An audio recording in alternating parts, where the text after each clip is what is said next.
sé quién lo ha puesto, pues lo ha puesto bien, en mi opinión personal. Ok.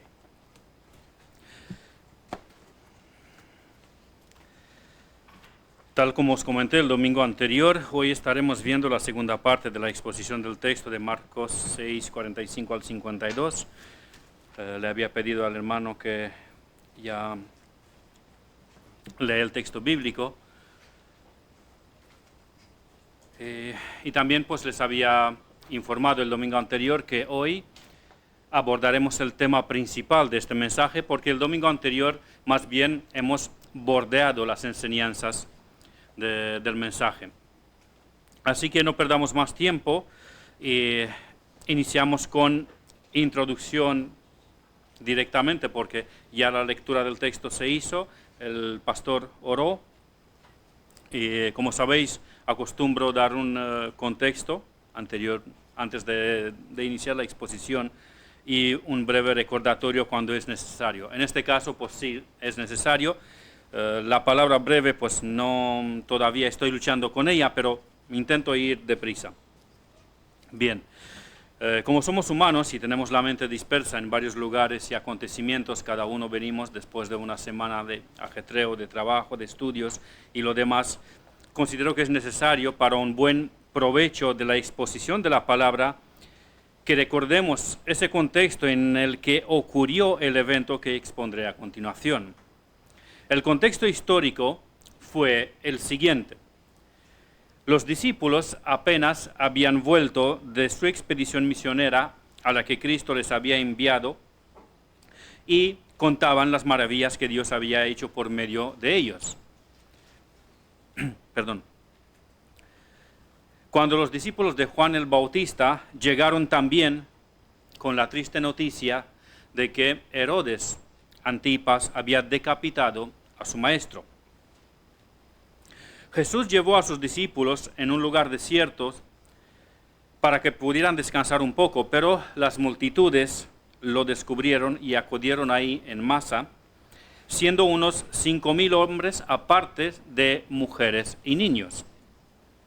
Algunos comentaristas consideran que podrían ser unos 8,000 personas, pero otros opinan que teniendo en cuenta que en aquellos tiempos la natalidad era mucho mayor que en nuestros tiempos y que siempre las mujeres han sido más atraídas por la religión, por los milagros, por lo demás, a lo mejor el número de aquella multitud pudo ser alrededor de 20,000 personas y quizá incluso más.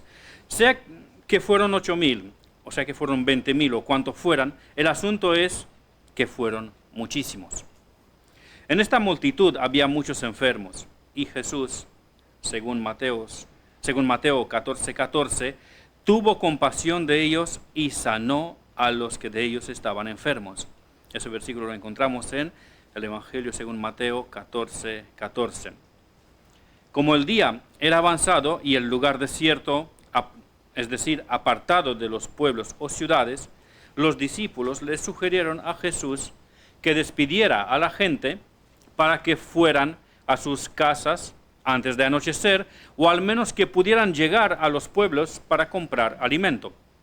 Pero Jesús los alimentó ahí a todos, multiplicando 5 panes y 2 peces, y alimento que no solamente fue suficiente para saciar a aquella multitud, sino que sobraron 12 cestas llenas de pedazos de pan y peces. Algunos comentaristas consideran que este fue el mayor milagro que Cristo hizo, porque no solamente restauró o sanó una unidad orgánica, es decir, una persona, sino que en esta ocasión la multiplicó. No es nuestra tarea hoy el analizar si ese milagro fue mayor que la resurrección de Lázaro o la sanación de los 10 leprosos o la sanación del ciego de nacimiento. El asunto en nuestro contexto es que el ver ese despliegue de milagros que Cristo había hecho, primeramente la sanación de los que estaban enfermos entre la multitud y después alimentar a esa multitud, se despertó en la multitud el patriotismo y eufóricos querían proclamar rey a Jesús. Como dije la vez anterior, se creían ya invencibles teniendo a Jesús como rey. Por un lado, porque podría sanar a todos los que, en el caso de que había una guerra, habían caído heridos, y por otro lado, que no faltaba de ninguna manera el suministro, porque Cristo ya había alimentado una multitud de 8.000, 15.000, 20.000 o los que han sido.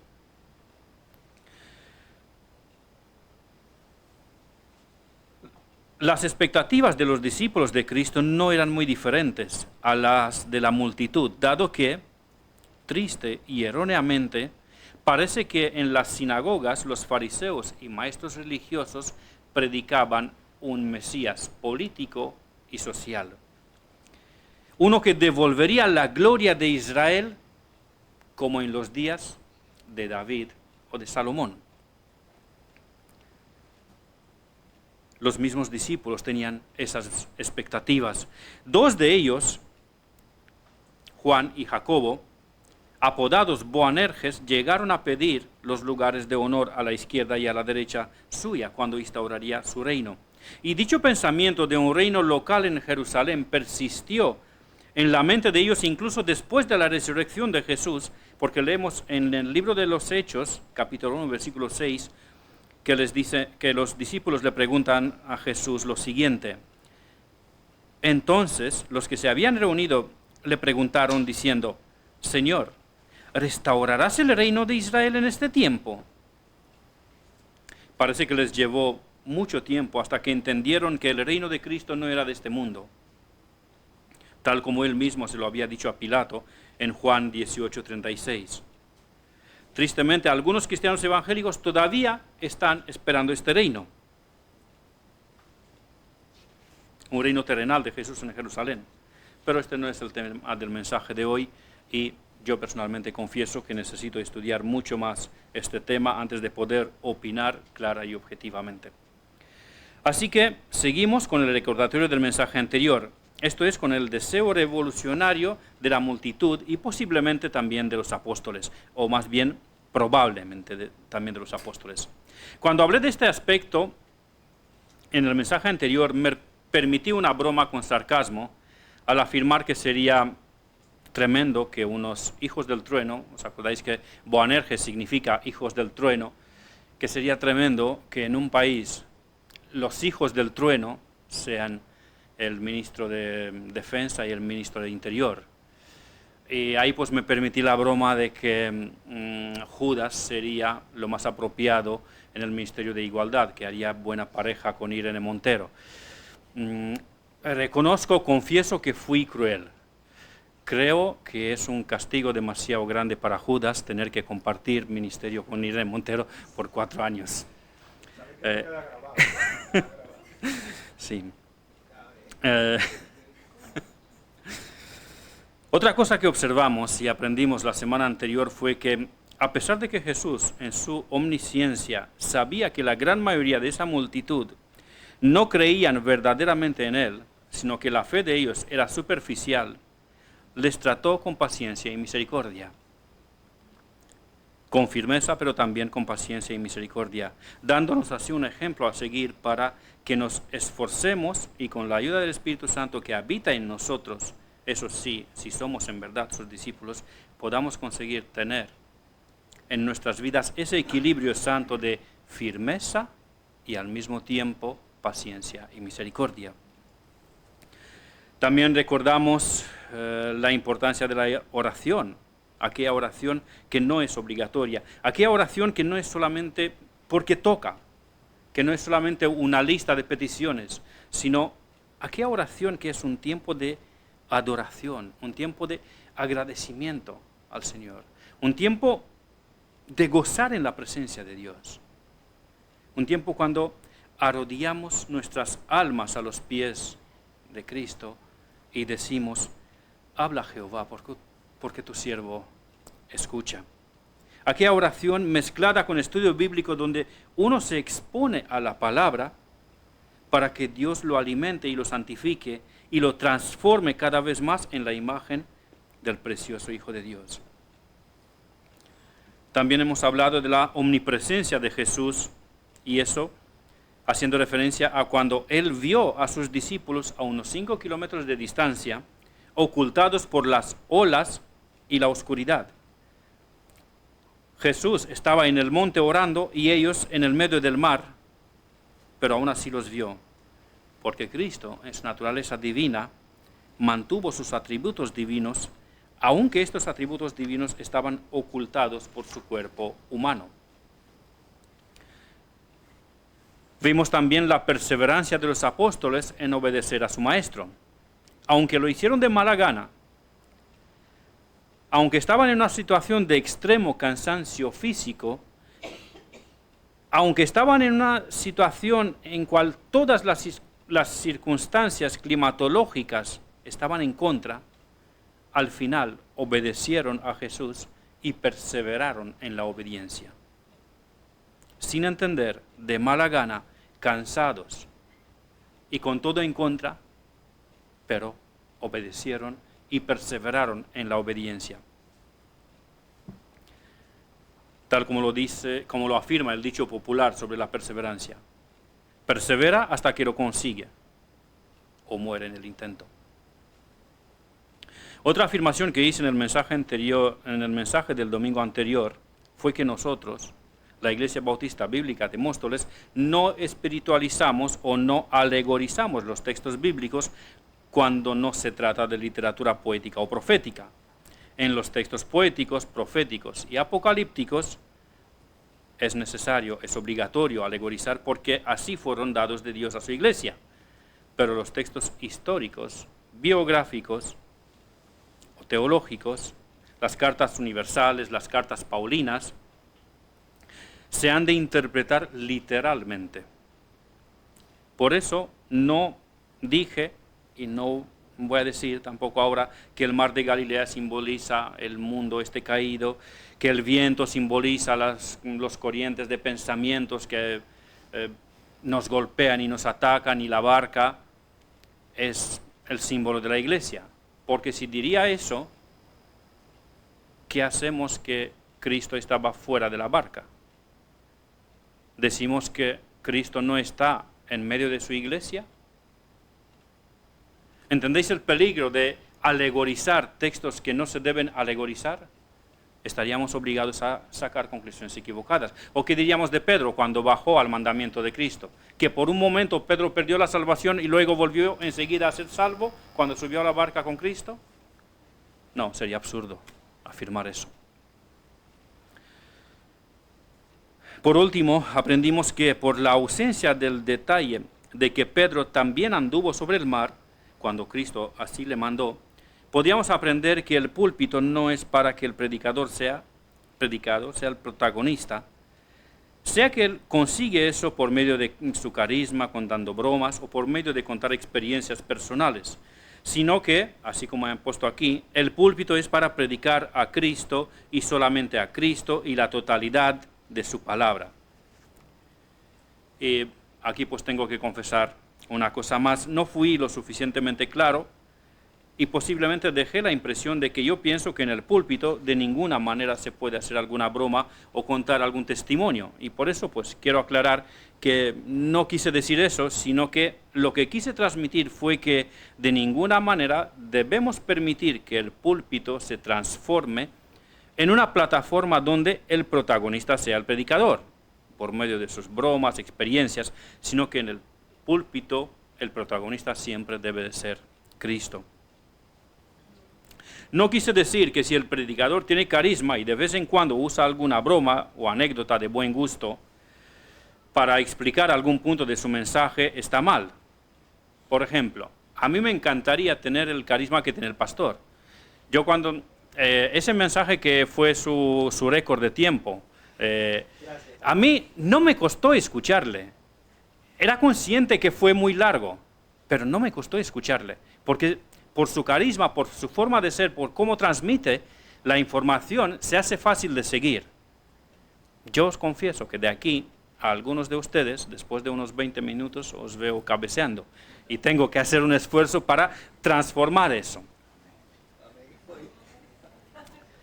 Así que bueno, no quería decir que está prohibido hacer alguna broma de buen gusto para explicar algún punto del mensaje. Y tampoco quise decir que está prohibido que alguna vez el predicador cuente alguna bendición en su vida o como el Señor lo liberó de algún pecado o de alguna situación difícil. Pero sí quise decir que no es permitido que use el púlpito para contar su historia. Tiene que contar la historia de Cristo. Bien, llegados a este momento podemos arrancar la exposición de hoy, así que puedo empezar con la introducción. Esa es la segunda introducción. El texto paralelo, según Mateo, fue el primer texto sobre el cual tuve una participación en un culto público. Eso ya hace casi 30 años, fue una mini predicación. Casi 30 años, pensarán algunos, qué viejo está el hermano. No, es que empecé muy joven. Cuando vi que me toca preparar este mensaje, me he visto obligado a hacer un esfuerzo para no ceder ante la tentación de que los recuerdos nostálgicos me influyan y así darle a la predicación un toque emotivo, un toque emocional. Aunque a algunos de vosotros le pueda parecer imposible, sí, yo también me emociono, yo también tengo sentimientos. Pero, como lo dije anteriormente, el púlpito no es para que el predicador sea el protagonista. Yo estoy aquí para exponer la palabra de Dios y no mis recuerdos nostálgicos, y mucho menos cómo interpreté aquella vez este texto. Bien, en el texto que tenemos frente a nosotros encontramos un despliegue de los atributos divinos de nuestro Señor Jesucristo. De hecho, este es el título del mensaje de hoy.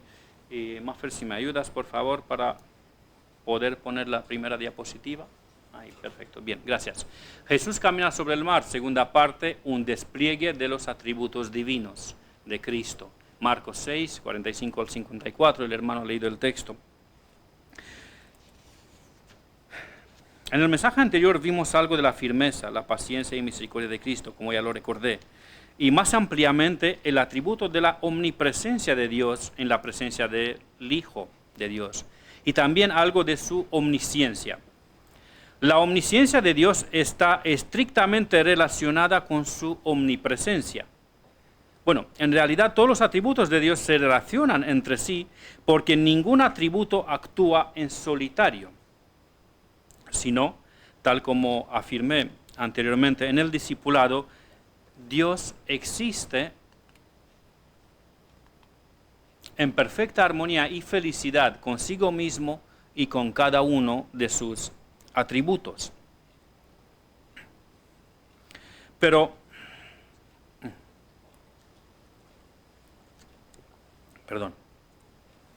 el atributo de la omnisciencia de Dios es mucho más fácil de explicar cuando lo relacionamos con su omnipresencia. Dios conoce todo lo que ocurre en el universo porque todo el ser de Dios está en todo lugar al mismo tiempo, y esto desde siempre y para siempre. Si os acordáis, esta es la definición que dimos en el discipulado al atributo de la omnipresencia de Dios. Todo el ser de Dios está en todo lugar al mismo tiempo, y esto desde siempre y para siempre. Y cuando afirmamos desde siempre y para siempre, ¿en qué pensamos? En la eternidad, ¿no? Muy bien.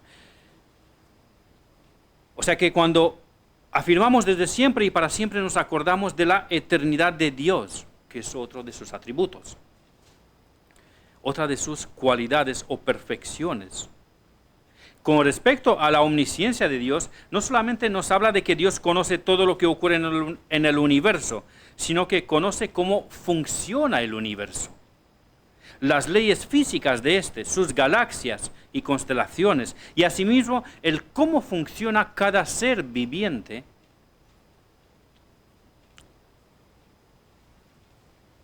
Cada ser vivo. Cuáles son sus necesidades, cuáles son sus instintos, sus pensamientos, sus emociones, hasta incluso las motivaciones que tienen para hacer tal o tal cosa. Y esto es así, porque Dios es el creador de todo el universo y de cada uno de los seres vivos, sean angelicales o terrestres o terrenales, grandes o minúsculos. Él lo hizo todo. Pero alguno dirá, espera un poco, hermano. Solamente en la Vía Láctea hay unos 300.000 millones de estrellas. Sí, solamente en la Vía Láctea, donde se encuentra nuestro planeta. Hay unos 300.000 millones de estrellas. Y en el universo entero hay, yo no sé cómo leer ese número, 10 millones de millones de millones, no lo sé. Eso es la cifra más pesimista de las estrellas que posiblemente existen en el universo entero. Pero la cifra más optimista es que el número de estrellas sería el equivalente al número de granos de arena que hay en todas las playas del planeta Tierra.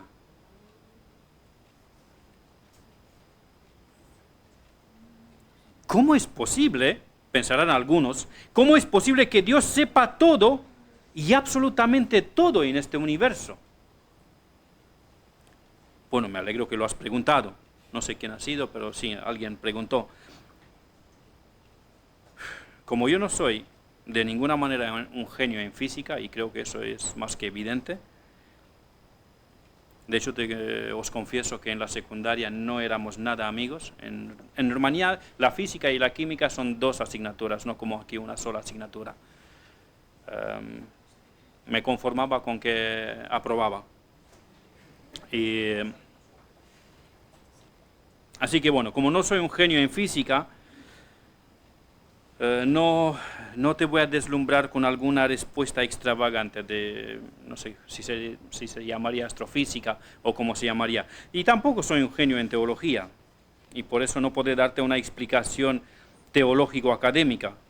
Solo sé y creo que Dios, ese Dios que es el Creador, omnipotente, omnisciente, es también infinito. Simplemente lo creo y lo sé. Él sí es infinito, no el universo. ¿Por qué digo que el universo no es infinito? Fácil, muy fácil, por dos razones que aprendí de un hermano que aprecio mucho. Primero, el universo es creado. Y si es creado, tiene que tener unos límites. Todo lo que es creado tiene unos límites. Aunque no se le ven esos límites, los tiene. Igual que la paciencia de mi mujer. Aunque no se le ven los límites, yo sé que tiene límites su paciencia. Bueno, confieso que alguna vez le sale la vena mexicana, pero bueno, no es el tema del mensaje. La segunda razón por la cual creo que el universo no es infinito, la proporcionan los mismos científicos. Porque dicen, esos científicos, sean ateos o no, dicen que el universo se está expandiendo. O sea, si se está expandiendo es que se está haciendo más grande. Si hoy es más grande que ayer, eso define claramente que ayer no fue infinito. Y que hoy tampoco es infinito porque mañana puede ser que será más grande que hoy. El universo no es infinito, pero Dios sí lo es.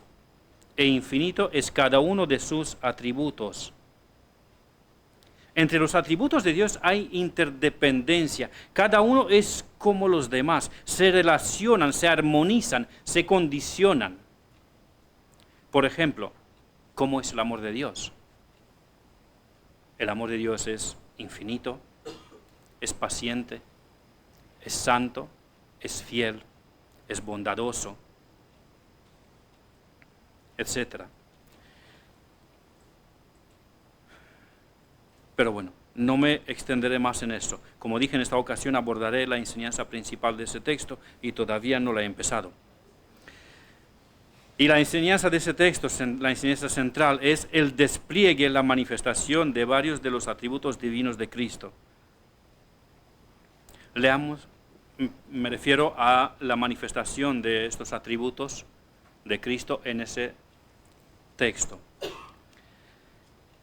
Os invito que sigáis la lectura que daré en el texto paralelo que encontramos en el Evangelio según Mateo, capítulo 14, versículos de 22 al 33.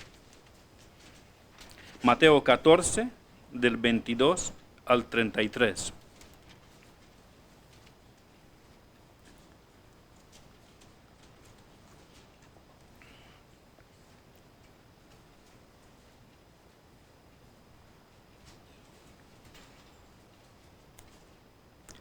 Enseguida Jesús hizo a sus discípulos entrar en la barca e ir delante de él a la otra ribera, entre tanto que él despedía a la multitud. Despedida la multitud, subió al monte a orar aparte, y cuando llegó la noche estaba ahí solo. Y ya la barca estaba en medio del mar, azotada por las olas, porque el viento era contrario. Mas a la cuarta vigilia de la noche Jesús vino a ellos andando sobre el mar. Y los discípulos, viéndole andar sobre el mar, se turbaron diciendo: ¡un fantasma! Y dieron voces de miedo. Pero enseguida Jesús les habló diciendo: tened ánimo, yo soy, no temáis. Entonces le respondió Pedro y dijo: Señor, si eres tú, manda que yo vaya a ti sobre las aguas. Y él dijo: ven. Y descendiendo Pedro de la barca, andaba sobre las aguas para ir a Jesús. Pero al ver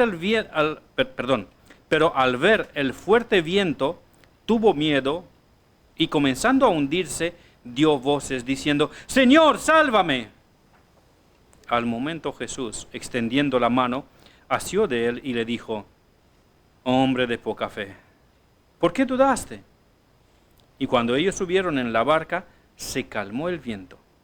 Entonces los que estaban en la barca vinieron y le adoraron diciendo: verdaderamente eres Hijo de Dios. En los primeros dos versículos, en los versículos 25 y 26 de esa porción que hemos leído, que es prácticamente idéntica con la de Marcos, vemos varias cosas. Mientras que los discípulos remaban en medio del mar, embravecido, ya casi de madrugada, Jesús vino a ellos caminando sobre el mar. Solo Dios podría hacer esto. Si Jesús fuese solamente un superhéroe, les había alcanzado con otra barca. Porque si hubiera sido un superhéroe, había tenido una superfuerza de remar en poco tiempo, más de lo que los 12 discípulos habían remado toda la noche, aunque incluso algunos de ellos eran marineros experimentados. Pero Cristo vino a ellos caminando sobre el mar.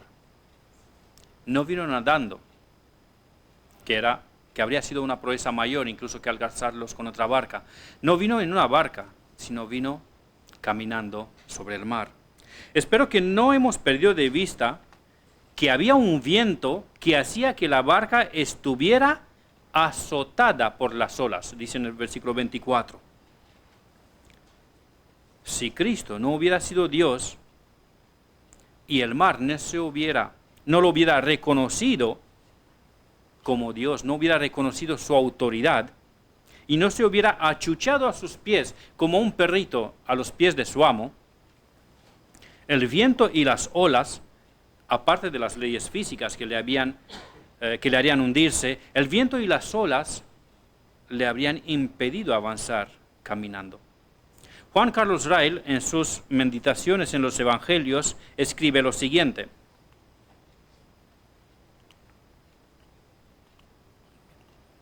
espero que...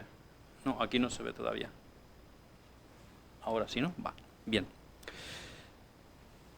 Escribe lo siguiente: de este milagro aprendemos, en primer lugar, qué absoluto es el dominio que nuestro Señor tiene sobre todas las cosas creadas. Aquellas olas furiosas que zarandeaban la barca de sus discípulos obedecen al Hijo de Dios y forman un suelo sólido bajo sus pies. aquella superficie líquida que se agitaba por la más mínima ráfaga de viento, sujeta los pies de nuestro Redentor como una roca.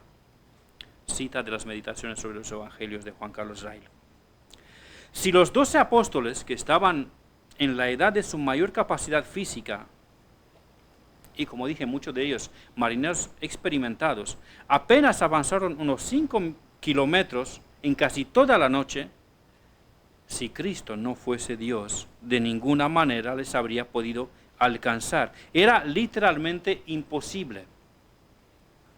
La única explicación de ese milagro es que Cristo es Dios omnipotente y que la naturaleza se somete y se pone a su servicio.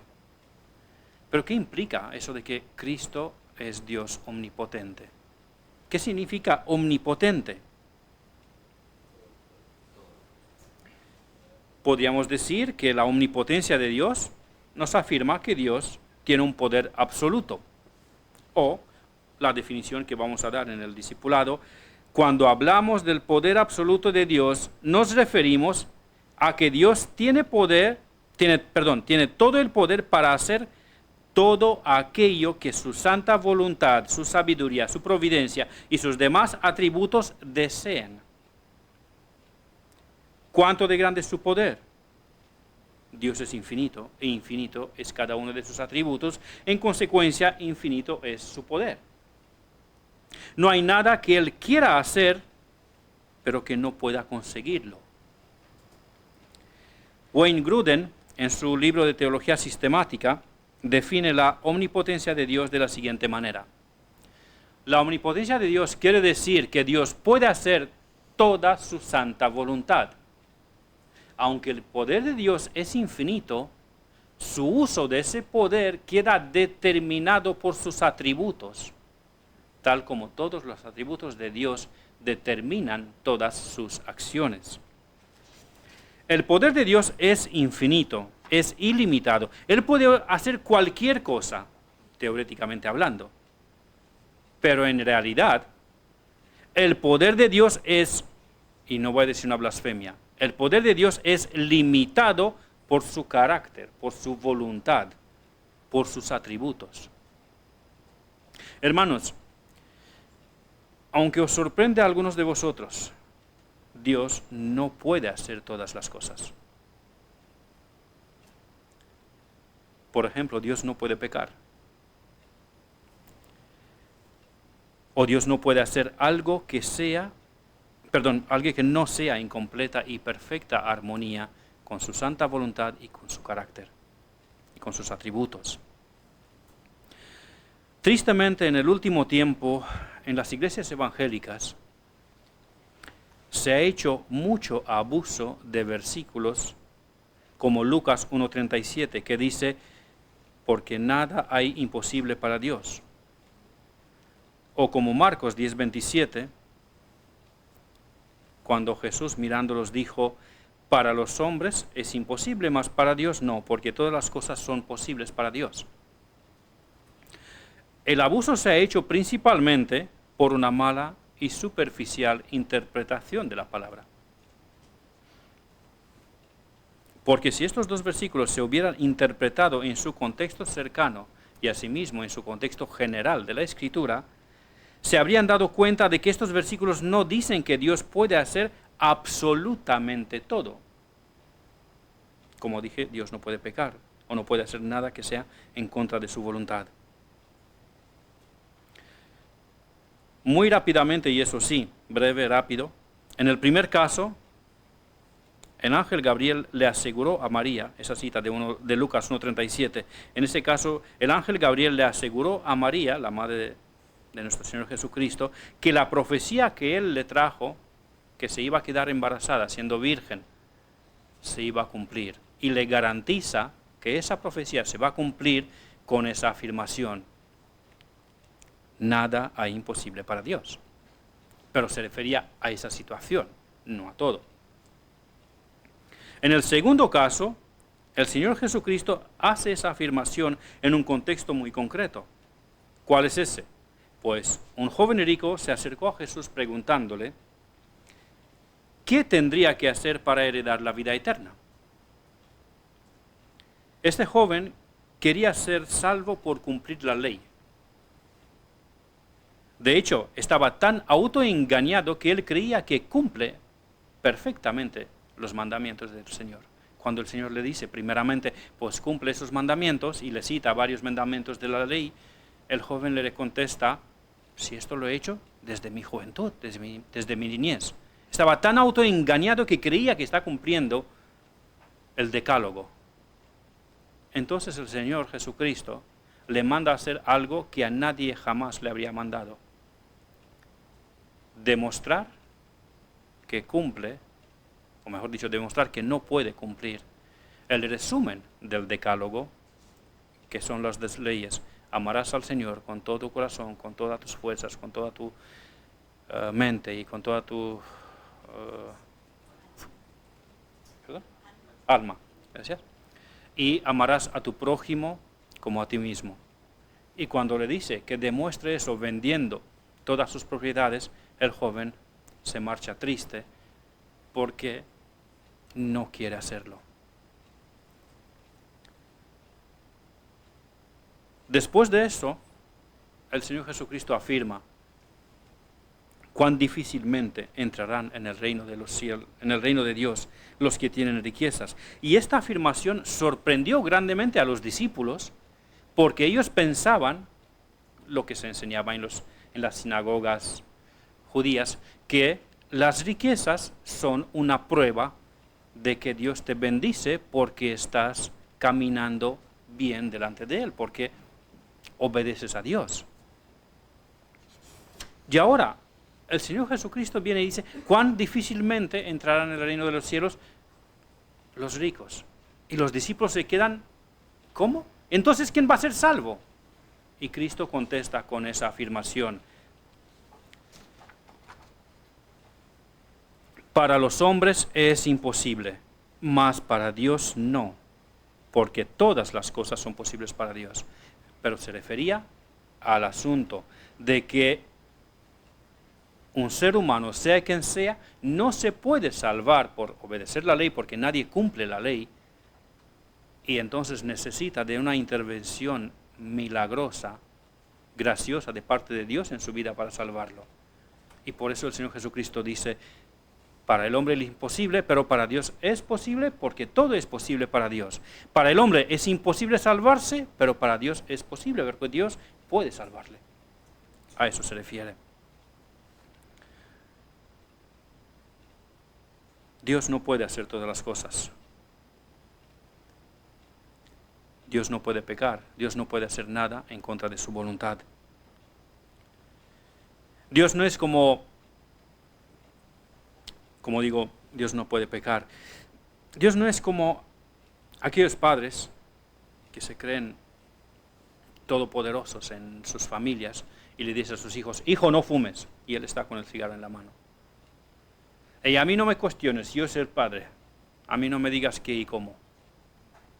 O un refrán, no sé si es católico de quién o de dónde sale, el padre no peca, el hijo sí, pero el padre no. A mí no me cuestiones, yo te hice a ti, no tú a mí. No, Dios cuando manda los mandamientos al ser humano, cuando manda al hombre no pecar, lo hace porque él mismo no peca. Dios no manda nada al hombre que él mismo no haga.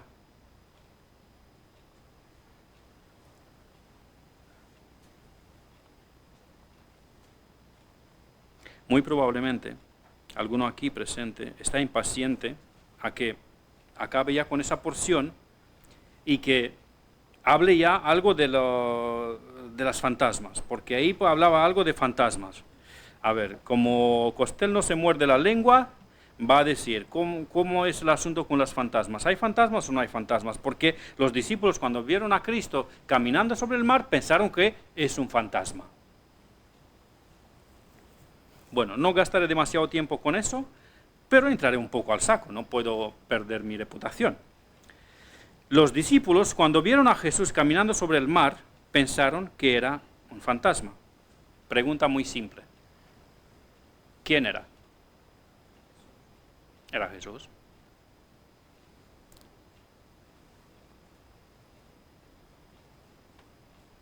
Tristemente, a pesar de que habían visto tantos milagros que Jesús había hecho delante de ellos, a pesar de que exactamente el día anterior había hecho un montón de milagros, sanaciones, había multiplicado los alimentos, los discípulos, en vez de pensar que el único ser que podría alcanzarlos en alta mar era su maestro, un fantasma.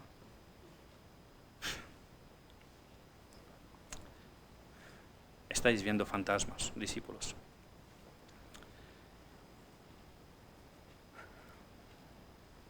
Los mismos discípulos, algunos de ellos le habían reconocido como el Hijo de Dios. Natanael, por lo menos, lo reconoció desde el primer día que le llamó al ministerio, al discipulado, mejor dicho, perdón.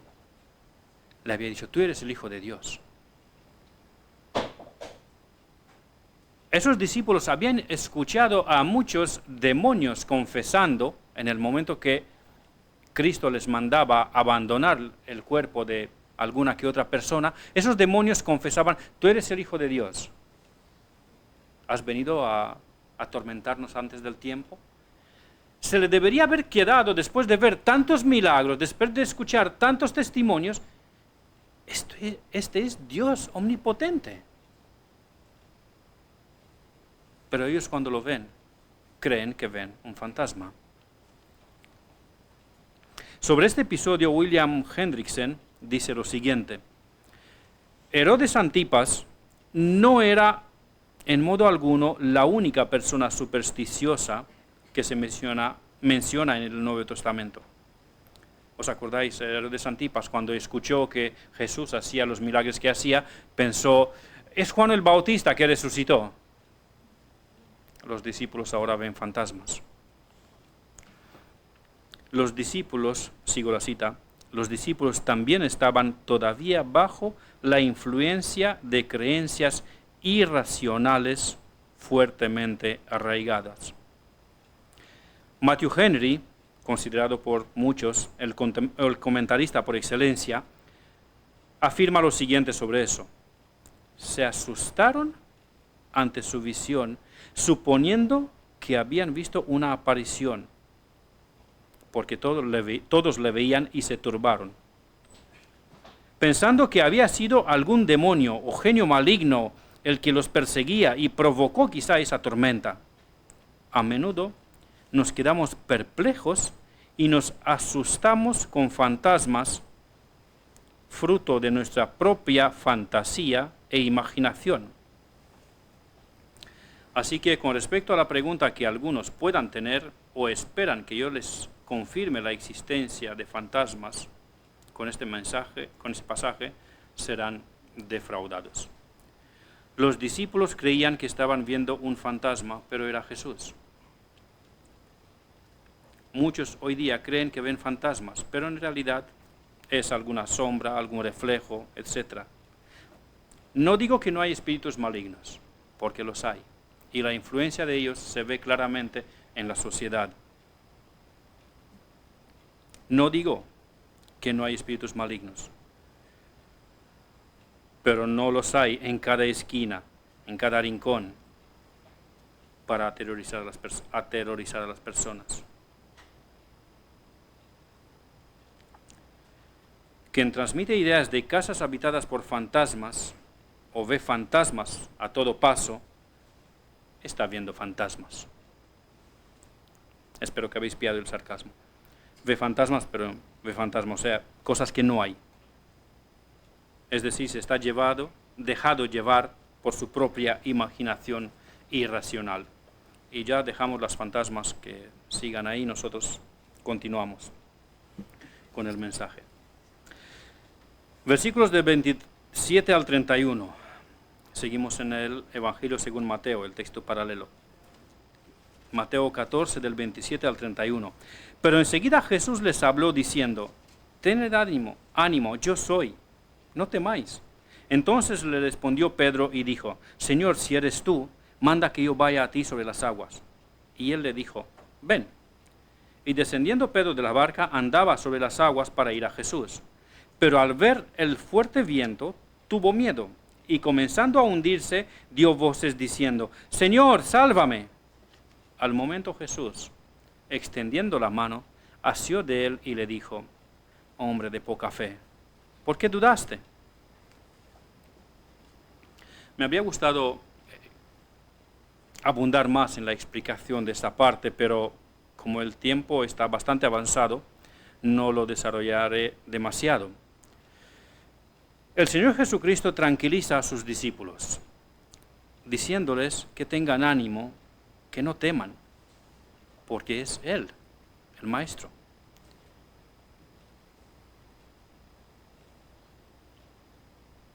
Cuando estaba preparando este mensaje y estaba leyendo los textos paralelos de los Evangelios, me di cuenta que otra vez los discípulos están muy asustados, muy turbados. Y pensé que si no fuera por la intervención milagrosa de Dios en la vida de ellos, con todos estos momentos de temor que pasaron, ¿os acordáis que habían pasado por exorcizaciones, por una tormenta anterior? Y en todos esos textos, el evangelista nos dice que se turbaron o tuvieron gran miedo. Si no hubiera sido por la intervención milagrosa de Dios, a más de uno le habría dado un infarto, por pánico o algo así. Sí, no estoy bromeando. Lo hablo en serio. He escuchado una historia que al escucharla produce risas, pero luego, meditando en su contenido, no es tan divertida. Es una historia rumana, así que vais a aprender un poquito del folclore rumano. Cuenta la historia que en un pueblo en Rumanía había muerto una persona hace ya años. Y mientras se preparaba el funeral, los que cavaban la tumba, porque ahí se acostumbra, por lo menos en los pueblos, se acostumbra a enterrar los muertos a 2 metros de profundidad, los que cavaban la tumba terminaron demasiado rápido. Así que, pues, cuando terminaron su faena, dejaron la tumba y se fueron cada uno a su casa, pero no aseguraron de ninguna manera, no protegieron el hoyo. El asunto es que a las afueras del pueblo había un bar, donde la gente se iba a tomarse sus copitas. Y uno, después de tomarse unas cuantas copas, pensó que lo más indicado sería acortar el camino a su casa pasando por el cementerio, porque había un caminito por ahí que le ayudaba a llegar antes a su casa. Y como estaba bastante tomado y era de noche, no vio el hoyo y se cayó en el hoyo. Como era de 2 metros de profundidad, aunque lo intentó, no pudo salir del hoyo de ninguna manera. Así que al final pues se rindió, el hombre se puso tranquilito en un rincón y dijo, bueno, pues ahí se quedó dormido. Unos trabajadores que volvían de la fábrica, del segundo turno de trabajo, que ya se hacía después de medianoche, también usaban el mismo caminito para acortar el camino, para llegar antes a sus casas. Y uno de ellos, por alguna necesidad fisiológica, y entendéis que no puedo dar más explicaciones, se quedó atrás del grupo. Y cuando ya terminó, pensó que lo más indicado sería alcanzar a sus compañeros corriendo. Y tampoco vio el hoyo y cayó en el hoyo. Cayendo en el hoyo, pues empezó a gritar para que, a ver si le escucha los que ya se habían adelantado, y al mismo tiempo intentaba salir.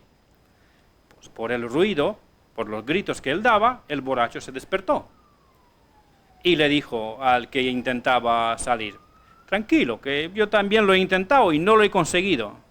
Y en ese momento mismo, dice la historia, le dio un infarto de miedo a ese tío. Así que, lo que dije anteriormente, si no fuera porque Dios mantuvo con vida a los discípulos por todos esos momentos que pasó, no es una afirmación forzada. Aparte de eso, la existencia de cada uno de nosotros depende cada segundo de que Dios nos mantenga con vida.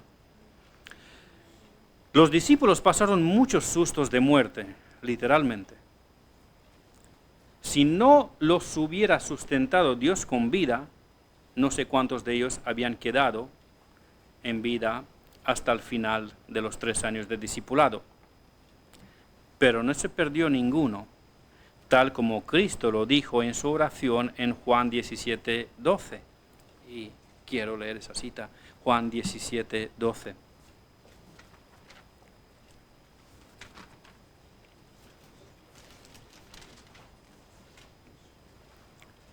En la oración que el Señor Jesucristo dice, hace esa afirmación. Juan, capítulo 17, versículo 12. Cuando estaba con ellos en el mundo, yo los guardaba en tu nombre. A los que me diste, yo los guardé.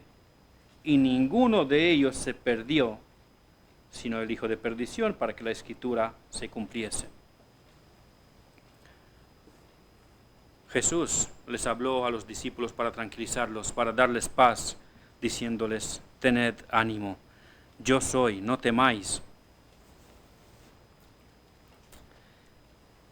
Yo soy, solamente el gran yo soy, solamente Dios había podido venir a ellos caminando sobre el mar. Y como de costumbre, Pedro tomó la iniciativa. Por eso es el Papa, ¿no? El primer Papa. ¿Entendéis el sarcasmo? Pedro reacciona enseguida y le dice al Señor Jesucristo que si es Él, que le mande a venir hacia Él caminando sobre las aguas. Y Cristo le cumple ese deseo. Y le manda que vaya hacia Él caminando sobre el mar.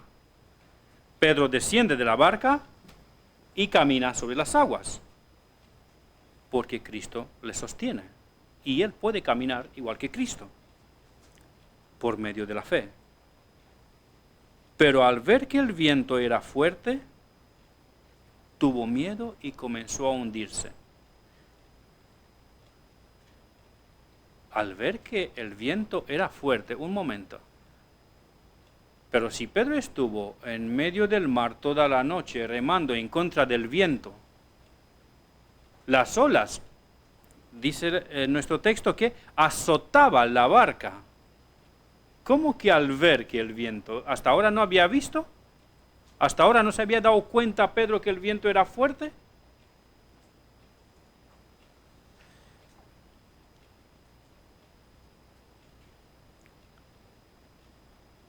Mientras Pedro confía en la palabra de Cristo, se olvida del viento, se olvida de todo lo que hay alrededor y camina sobre el mar. Pero cuando aparta la mirada de su maestro y mira el fuerte viento, las grandes olas y el mar a punto de tragárselo, su fe disminuye y empieza a hundirse. Tristemente, a menudo en la vida de un creyente, en mi vida y en la tuya también, vienen momentos de dudas, vienen momentos cuando apartamos nuestra mirada de nuestro Maestro. Momentos cuando olvidamos, supuestamente, cuán grande ha sido su poder al sacarnos del hoyo donde estábamos muertos en nuestros delitos y pecados. Cómo nos resucitó espiritualmente, cómo nos levantó. Y el viento, los problemas cotidianos, nos hace temer y olvidar de confiar en el Maestro. Es más, algunas veces incluso empezamos a dudar de Dios, de su amor, de si nos cuida y sustenta.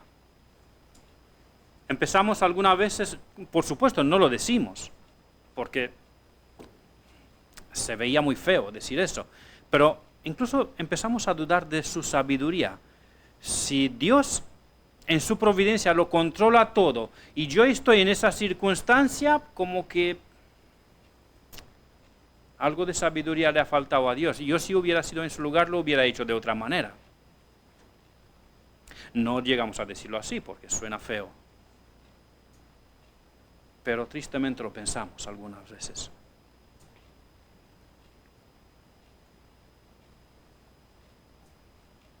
Pero no nos había manifestado nuestro Señor que su poder es infinito, que Él es Dios omnipotente, que nos ama, que nos cuida, que nos sustenta. ¿Por qué tememos?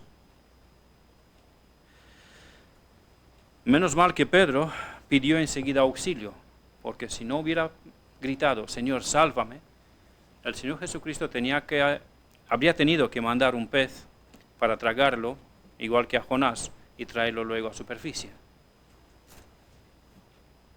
O hacer otro milagro para sacarlos de las profundidades. Esa situación histórica,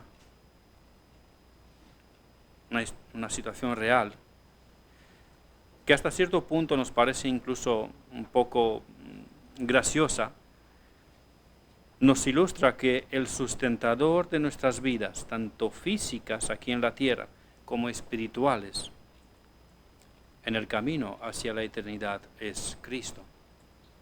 Él nos sustenta en todo. Si no hubiera sido por Él, nos hubiéramos hundido y perdido. Pero Él es quien nos salvó y también Él es quien nos sustenta. Estamos seguros en sus brazos, no hay pérdida eterna. A Pedro le dijo, hombre de poca fe, ¿por qué dudaste? Jesús, con su tierna paciencia, regañó a Pedro. Las dudas de Pedro eran absurdas, igual que las tuyas y las mías. Cristo había manifestado en varias ocasiones su divino poder y su tierno amor. ¿Por qué dudaste?